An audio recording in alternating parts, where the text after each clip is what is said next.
Good afternoon to all of you on the line watching us on Toppling, the World Economic Forum platform. Good afternoon from Geneva. Good afternoon also to all of you here in the studio that are with me in person here in Geneva at the headquarters of the World Economic Forum. I am Mirek Dušek. I am Managing Director at the World Economic Forum. My main job is shaping the program of our upcoming annual meeting in Davos. This is the last session of a series that we're doing, a Strategic Intelligence Outlook series that we've been running over the past 2 days with leading experts on economic, technological, industrial, societal trends. So this is the last session, and we have arguably left the most complicated issue for this last session, for this wrap-up session, namely on geopolitics. And I think it's no surprise that the picture, the geopolitical picture is, if we put it diplomatically, very complex or complicated. If we put it less diplomatically, it's really full of tension, rivalry, conflict. We really haven't seen such a situation in terms of the geopolitical outlook for a while. Some would call it a geopolitical recession.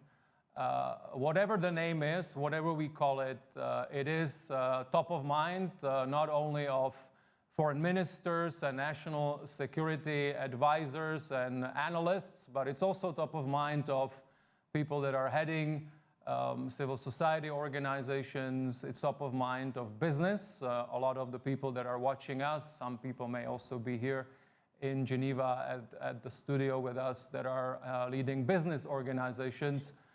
So it is across the board something that is of critical importance.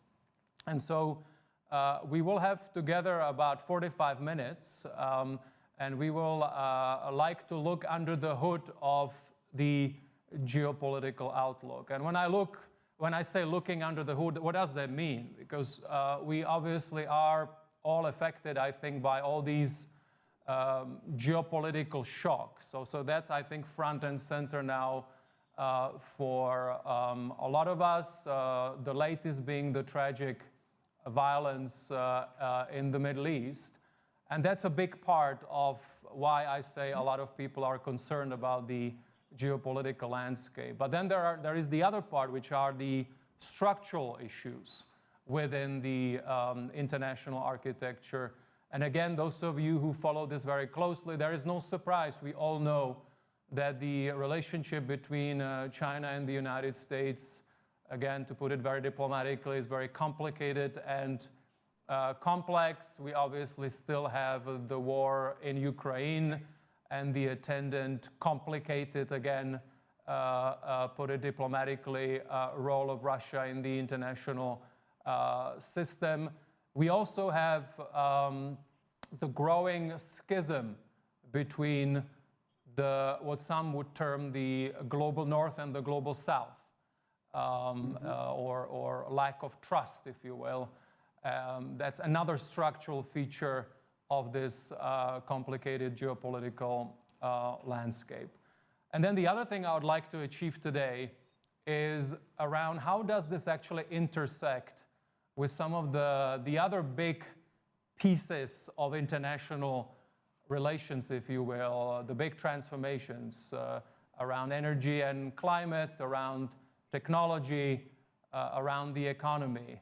In all these areas, we see a lot of dynamism. A lot is happening. And a lot is at stake as well. Take the economy. We are in an extremely low growth environment. Those of you who follow economics, you know that to be structurally under 3% global growth is something that we haven't seen in a while.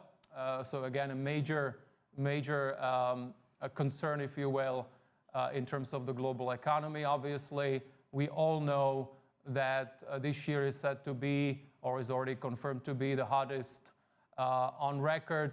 We are having this broadcast and this session at a time when the COP is happening in Dubai, but obviously the efforts around addressing climate change could not be more important. But obviously, both the economy, climate, and also technology are connecting with geopolitics.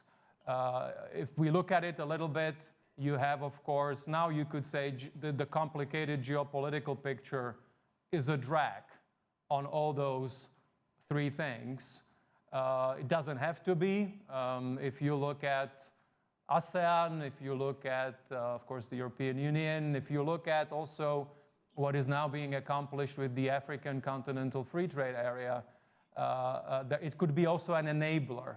So if there is a more functioning geopolitical architecture, it could be an enabler. But I think there could be a consensus that right now, rather, geopolitics is a drag. But then it's also about how these trends, technology, climate, and economy, actually then impact geopolitical relations. I'll not go through all three of them, but if you just take climate, I think it's well known that the fact that we are actually have not been able to address climate change enough, and the resulting extreme weather and other effects are actually uprooting communities, individuals, could lead then to complicated geopolitical relations and have security implications as well. So, in a nutshell, a very, very complex picture on geopolitics alone. But why is it important to understand it? It's not only because we are concerned about that field of study, but it is how it intersects with the rest of the international system. And so I said that we would look under the hood of geopolitics together. And so I'm so honored to have three presidents of organizations that are very qualified to help us understand it a little better. Namely, Comfort Arrow, President and CEO of International Crisis Group. A warm welcome to you. We have also Samir Saran, President of Observer Research Foundation in India. A warm welcome to you, Samir. And last but not least, Itonde Kakoma, President of Interpeace. Also a warm welcome to you. And so allow me to start with you, Ms. Arrow, if I can. You are heading a very renowned organization. I think all of you here in the studio, I'm sure, know International Crisis Group. I would think most of you on the line as well. And so you work to alert policymakers to the risk of conflict and also opportunities to advance peace. But you are a very holistic organization. I have come across your work many times in my career, so I know that you really cover quite a lot. You cover the globe. And so I wanted to start with you to get a little bit of a kind of a landscape analysis, a diagnosis of how you see the geopolitical landscape right now. So diagnosis of where we are, but also because this is about helping us navigate a little bit the upcoming year as well. So also a prognosis around 2024. And if I could ask you also, I would be curious to also get your perspective also on the US-China relationship, if you can. Over to you, Ms. Arrow. Thank you, Marek. That's quite an introduction. In a sense, you've answered the question yourself in the way you sort of framed the purpose of today's call. And let me use the opportunity also to congratulate Itonde on his appointment, very recent appointment as president of Interpeace as well. Look, I thought it was good in the way in which you said that geopolitics has become a drag on everything, and I think that's precisely right. That the one thing that is casting a shadow on the international landscape, and Crisis Group, as you said, is an early warning organization. But the one thing that is casting a shadow more than any other time, more than any other period, is this geopolitical drag that you talked about, and it's precisely really about the US-China competition, and I'll come back to that because I think it will frame a number of the way in which we think about things next year. But from my own vantage point and from Crisis Group's own vantage point, when I look at the international arena, when I look at global politics, when I look at international affairs, I'm zooming into one specific area of international politics, and that is the conflict landscape that we're watching. And in a sense, the tragedy in and around Gaza, Marek, is a highlight of the global crisis that we are facing today. And on top of that, I think what Gaza illustrates, and if it wasn't illustrated before in relation to Ukraine, and if it wasn't illustrated in relation to Sudan or Ethiopia, what I think Gaza highlights is that we are facing a crisis, a very serious crisis in peacemaking.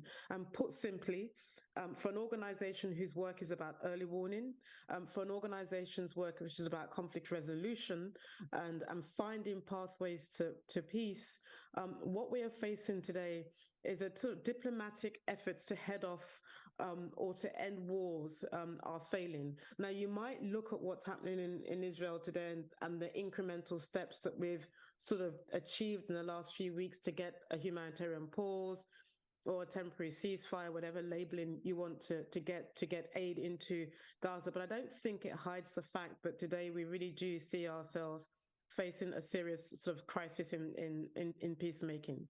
And I think so that's one pillar. And I think the other trend line on what underpins this crisis is that in the past few years, Marek, is that we've seen a fresh wave of major conflicts, whether it's in Myanmar or Nagorno-Karabakh. By the way, the reclaiming of Nagorno-Karabakh happened in the week when world leaders were meeting in Unger.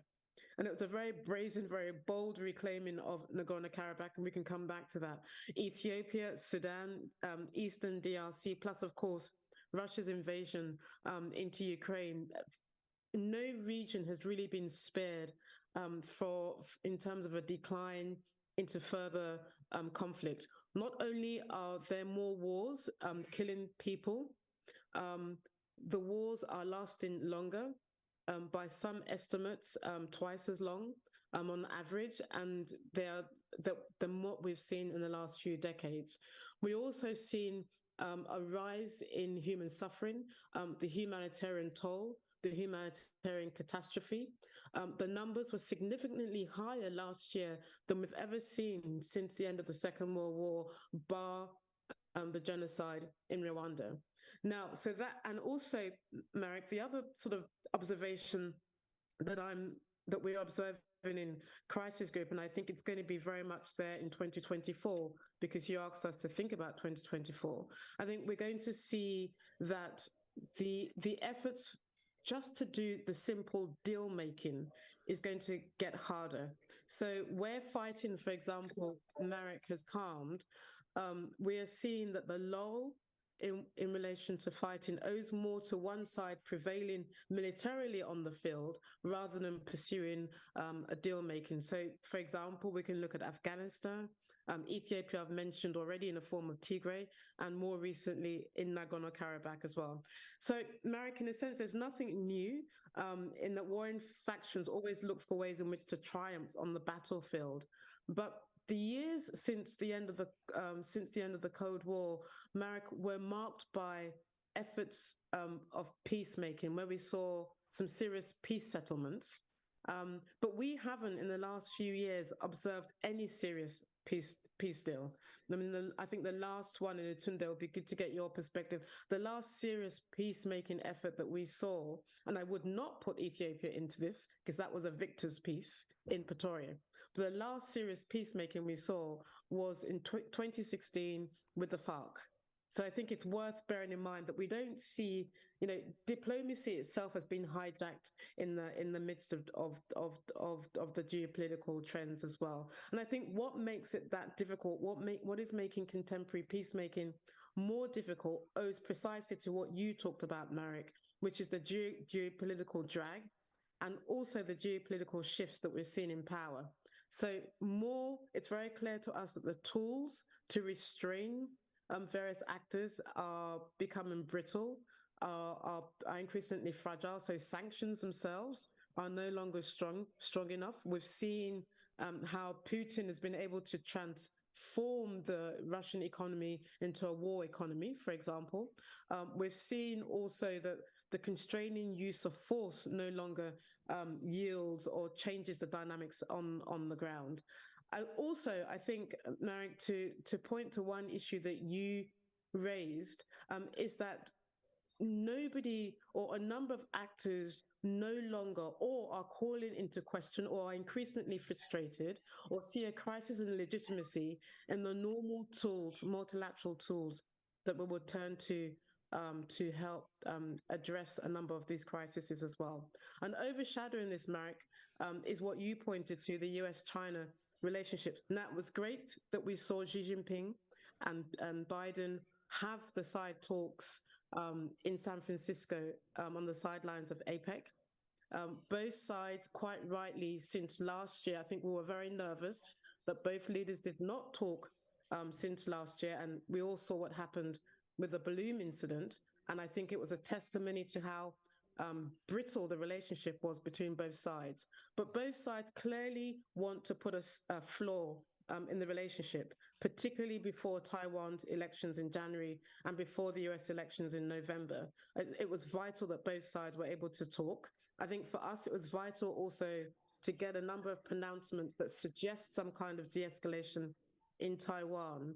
But I think it was critical that we saw a resumption in military communications between both sides. But as we go into 2024, Marek, I mean, as you know, Crisis Group at the start of every single year announces what it sees as its top 10 conflicts to watch. And I think overcasting a lot of the top 10 conflicts will be the geopolitical drag, will be this crisis of peacemaking, will be an increase in the humanitarian toll, in humanitarian catastrophe, and will be, I think, this distrust in the international system, especially as we go into the Summit of the Futures that the SG, the Secretary General of the United Nations, is calling for next year. So the picture is pretty bleak. Diplomacy, I think, is under significant strain, and I think that the ability to get international actors to sue for peace in a number of places is getting increasingly hard. I'll stop there, Marek, because I can come back and address some of these issues again. But thank you for giving me the floor. Sarah, thank you so much for this holistic analysis. And again, you are and your colleagues are at the forefront of many of those efforts. So it's really good to have your assessment.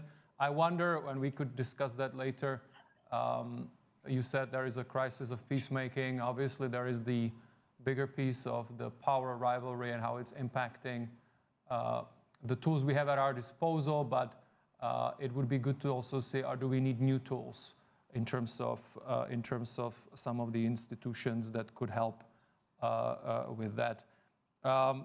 If I could, please, if you want to come in briefly on that. It was really because what comes to mind is you see a lot of commotion also on the now with regard to MDBs, and so there is some effort around potentially tweaking, if not reforming, some institutions. And obviously people are quite frustrated right now, for example, with the situation in the UN Security Council and how much inaction there is.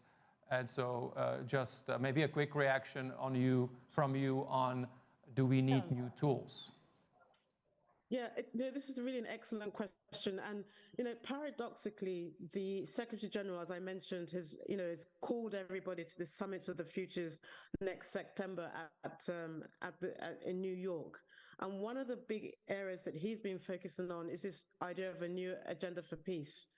Now, it's interesting that of all the various chapters that will form the pact that leads to the new that leads to the future of the summits, the most difficult one is the peace and security chapter, and largely, as you said, Marek, because of of this geopolitical drag, but also I think the it's interesting to note that although President Biden himself put the issue of the reform of the Security Council on the table, largely because Zelensky himself challenged the Security Council because one of its members had violated the charter. So it was Zelensky himself who put the reform on the table. Biden himself said America would support a reform agenda. But I think most of us who look at the Security Council, most of us who look at multilateralism, will have a little bit of skepticism or a large degree of skepticism as to how far the reform of the Security Council will go, which is why increasingly I think we are looking more and more in terms of concrete, practical reforms at the MDBs. And it's interesting that both the G7, the G20 also recognized that if there's going to be any serious effort at reforms, and also to deal with the economic shocks, to deal with the inequality, to deal with question marks about this post-war table that it still seems to be very much locked into the P5 and the IMF and the World Bank, that any real reform has to take place with the MDBs, which is partly why Macron with Prime Minister Motley had this important meeting in June in Paris this year to start thinking concretely about how to deal with the reforms in the IFIs, particularly in the World Bank, which is also why, and I think it was important, but the proof will be in the pudding as to why the G20 was opened, the membership was opened to the Africa Union. The question really does still hang as to how much these institutions or the member states, the powerful member states of these institutions, are willing to open the doors to ensure more inclusion and also to ensure real reforms in the nature and the kind that the likes of Mia Motley have been pushing for since she raised the issues through the context of the Bridgetown initiative and also with Macron in the June summit. I think there's a lot of willingness, a lot of commitments, a lot of jaw, but I think the real thing is are we going to see any serious effort at reforms as well? And I'll stop there. Thank you. No, thank you so much. This brings me, if I could go to you, Samir. I mentioned at the beginning again, some people call it the global north-south schism or divide, whatever you call it, but obviously this is also a big piece of what we just talked about in terms of some of the discussions on MDB reform. It's also was part of the loss and damage fund that seems to be now concluded or coming to successful inclusion in terms of being established. But I go to you with that question because you chaired during the G20 presidency of India, you chaired the Think 20, which is a group of research institutions that are associated with the G20. And of course, the G20 priority this year was for India was really bring Global South more to the table. We saw, as Ms. Arrow said, the African Union being admitted as a permanent member of the G20. You also just concluded, I understand, the Cape Town conversation, which was devoted to the priorities of the Global South. Because it's such an important relationship, and I think we all would say there isn't enough trust. If it's not a schism, there is enough trust. We need to work on it. How do you see it with the efforts that you made around the G20? And what are the other things we could be doing to start fixing that? Thank you, Marek. And let me first congratulate you on organizing this conversation and more importantly, having such a fantastic panel together. I really enjoyed your framing and thereafter Comfort's tour de force on some of the key issues that are going to implicate this decade and beyond. So let me just very quickly, Merrick, take something out of what you said and kind of agree with you and maybe exaggerate it a little bit. I think geopolitics is an ascension.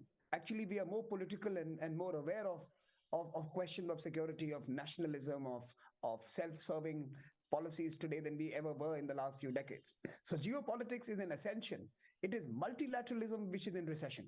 So that's the challenge here, that we are political beasts without having agreed to the framework of engaging with each other. The frameworks that allowed us to talk to each other have failed. Peace and security is clearly the biggest victim. The peace and security pillar, and to put it bluntly, the UNSC is today a joke. And its existence is a blot on 70 years of efforts to move towards a more progressive and developed future. So reforms is not the word. I think with a hyphen is the right word. Reform is the way to go forward. I don't think just mere band-aids are going to fix this. If we want peace, we have to think about a different institution with a different star cast. And here I think G20 kind of gives us a clue. The problem is not necessarily with the institutions themselves, Mirek. The problem is who sits on the chairs in these institutions. And we have seen that in Indonesia and in India. And I can bet my bottom dollar or rupee, because I'm in India, that the Brazilian presidency will also be fairly successful and the South Africans will do a splendid job. Why? Because I think the star cast, in this case, the leadership of these countries and those who partner with these countries, rallied together to ensure consensus. I don't think the developed world is looking for consensus anymore. They are looking for their way or the highway. And it is countries who require multilateralism, who require trading systems that work, who require peace because they need to cater to the individual needs of their geographies, are the ones who will invest in consensus, who will invest in cooperation, who will invest in building solutions that matter most. So I think the G20 is a very illustrative example of what getting some of the folks from the OECD out of the room and getting some others into the room can do to multilateralism. So my plea for 2024 is that bring these new actors into the room if you want something to emerge. In fact, let me make a plug here, Merek. You had entrusted some of us with looking at what could be some arenas of new cooperation and new ideas, and the Global Future Council on Geopolitics that had been commissioned engaged with this matter over the last few months, and my colleagues are on the screen. And if we put our heads together, we have come up with a document that we are really excited to release at Davos in January. So I'm not going to reveal the contents, but let me just tell you the change of the star cast is an important element of what we are proposing. It's trying to bring the new powers, the mid powers, and the emerging economies into the center stage. They are better at navigating the China-America binary, the North-South binary, the East-West binary. Bring the new voices on the table, and you will have a reason and a stake in finding peace for the future. The rich countries are now defending what they have already earned. The emerging and new economies want their aspirations and are committed to finding solutions to get there. So I think that's my first response. The second, of course, I would like to suggest as an idea to take forward, and again, something that we have discussed in the Global Future Council. I'm sorry, I'm going to keep plugging the report. I was the chair of the GFC, so that's one of my duties. But the second idea is that we don't necessarily have to scorn plurilateralism. I think small clubs are important. Multilateralism, where all of us agree on things, is obviously the golden median and is a solution we all want. But sometimes nifty small clubs of purpose, of conviction, of impact, if they work together and then infect the others with the ideas that they have, can lead to multilateralism that works. So it is now time to embrace some of these smaller groups working in niche areas and then using the powers of the individual members to bring others around them is going to be one of the ways we can actually start to fix the deep polarizations as you and Comfort both mentioned in your opening remarks. So I think small is beautiful, and it's time to embrace some of the smaller clubs that are doing credible work, and they don't only have to be nation states. They can be outside the nation states. So I think it is time in a digital digital world where borders are meaningless in some areas, it is time to embrace non-state actors with good ideas and with influence and with credibility to join the states in carving solutions for the future. And the third and final idea that I wanted to share, that again flows from the report and is again something that the G20, the Indian presidency epitomized in many ways, is that there are areas where cooperation is going to be through means that are inadvertent. No one would want to partner with each other or cooperate with each other, but inadvertently they would collaborate. And this is an idea that one of my colleagues, Danny, who heads the Lee Kuan Yew Institute in Singapore, came up with, that inadvertent cooperation is going to be some of the largest gains we are going to make in the days ahead. Climate cooperation, loss and damage fund, MDB reforms, putting more money on the table for nature-based solutions, strengthening community-based responses to agriculture and famine and hunger, investing in localities rather than the nation states could be one of the ways that we go forward. Inadvertent cooperation is likely to be the gains we are going to make in the multilateral framework. But you asked me to look under the hood, so let me just look under the hood and tell you what the 4 problems are. As you mentioned 4 areas, geopolitics, the biggest challenge for me when you open the hood and you look at the defense and security and peace pillar, you see that war is now again an acceptable grammar of negotiations. I think the reluctance nations had over many decades to use conflict as a means of dialogue is over. It is increasingly becoming more apparent that countries with the power to impose themselves are using that power to do so. So I think there needs to be a seriously think on how do we create costs for those who want to use force. And I don't think the UN Security Council is the answer as it exists today. The second area you mentioned was economy and trade. And let me tell you, this is shocking. You cannot have a world so unequal. You cannot have such surpluses in the West and such deficiencies in the East. This inequality is going to lead to unrest. People don't get it. The unrest on the streets is a result of this deep inequality that exists amongst nations and between nations. And it is true that unless you can work towards a world where at least lifeline existence is assured to all, and luxury has to be fought for, you're not going to find peace. Today, people are fighting to survive, and the vocabulary of war becomes easier when you are in that particular mode of existence. So I think that is something that we need to think about. The geopolitics has hit a geoeconomics wall. Economics is leading us to bad politics now. Earlier, politics used to lead us to bad economics. I think it's now inverse. Bad economics is leading us to bad politics. We need to start looking at globalization as we know it. It has failed us. It has led to where we are today. The third pillar you mentioned was technology. Technology exaggerates everything that is bad with this world, right? We thought it would be this great homogenizer. It would make us all part of the same planet. Guess what? We are more tribal in some sense. We are more caught up in our own limited identities than we ever were. Technology allows us to dive deep into the small comfort zone that we came from and amplify our biases with greater vigor. And I think technology as this great evangelizing tool for lifting mankind, we have to get over that. That age is over. Technology needs to be looked in the same manner as we do with vaccines. If vaccines were put through 3 stages of testing before we were allowed to use it in our arms, why is it that any kind of innovation becomes easily available to everyone at the same time? I think one of the areas our report looks at is how do we create a stage of technology stages of technology regulation before they are let out into the mass market, because everything that technology does is not good. And finally, you mentioned trade and you mentioned climate change. Now here I think we have an excellent opportunity to not weaponize it. Right now, the conversation on climate change are zero-sum. Incumbents are trying to defend the gains by creating trading rules, economic barriers, and non-tariff barriers that are going to prevent others from climbing the ladder.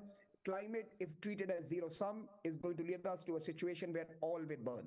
Climate is seen as a great leveler, will allow us a framework that will move the trillions of dollars of savings that exist in rich countries to the trillions of dollars that are needed to create green development and green transitions in the developing world. I think we really need to change that. Thank you so much for having me, Rick. Samir, thank you so much for the crisp analysis, and I also always appreciate some of the keywords and phrases that you use so greatly kind of encapsulate complex problems. So thank you for that. If I could go to Etonde Kakoma, and congratulations also from my side to you. Ms. Ero, you mentioned a crisis of peacemaking, peacekeeping. You are, and your organization is doing that. You are in many geographies, you are on the ground. So I'd like to get a reaction from you, how you see your work and the work of your colleagues being impacted by this very complex geopolitical picture. But I'm also interested in terms of what you're doing within society. So we right now work at the World Economic Forum also in terms of how we are shaping the annual meeting in Davos. It's about rebuilding trust. And I think you, Samir, you just mentioned it in terms of inequalities, but there is also this whole huge deficit of trust multilaterally, among generations, within societies. And so I'd love to get both reactions from you on both in terms of peacemaking, peacekeeping, mediating within communities, among communities, but also when you are actually there and your colleagues are there, how do you see kind of the social cohesion or lack thereof being impacted by the current geopolitical picture? Over to you, Mr. Kakoma. Firstly, thank you so much for the opportunity 2 months into the job to join such distinguished colleagues who I respect with great admiration and whose analysis has really painted the picture for us. And in the midst of that, I want to harken back to the question you raised and what Comfort described so well in terms of a crisis of peacemaking coming out of the Cold War. And this matters for a number of reasons. We've heard about the inability for multilateral systems to function, linked to then the way in which states interact with those very systems to make them function. But I would also, and why World Economic Forum is so important in this regard, harken back to some very basic points, not least of which being that of leadership.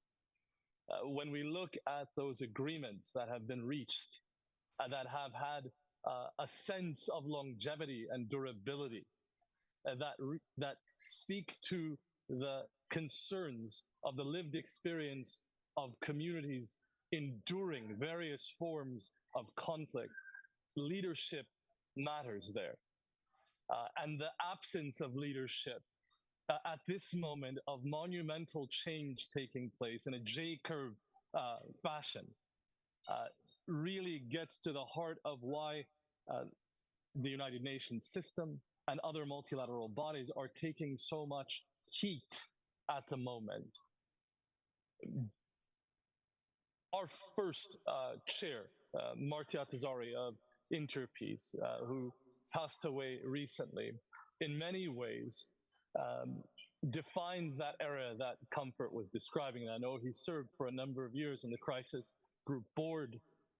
And he used to speak about a couple of things that I believe are pertinent to this discussion, that namely, the UN system, and for that matter, multilateral systems, are only as good as their member states enable them to be.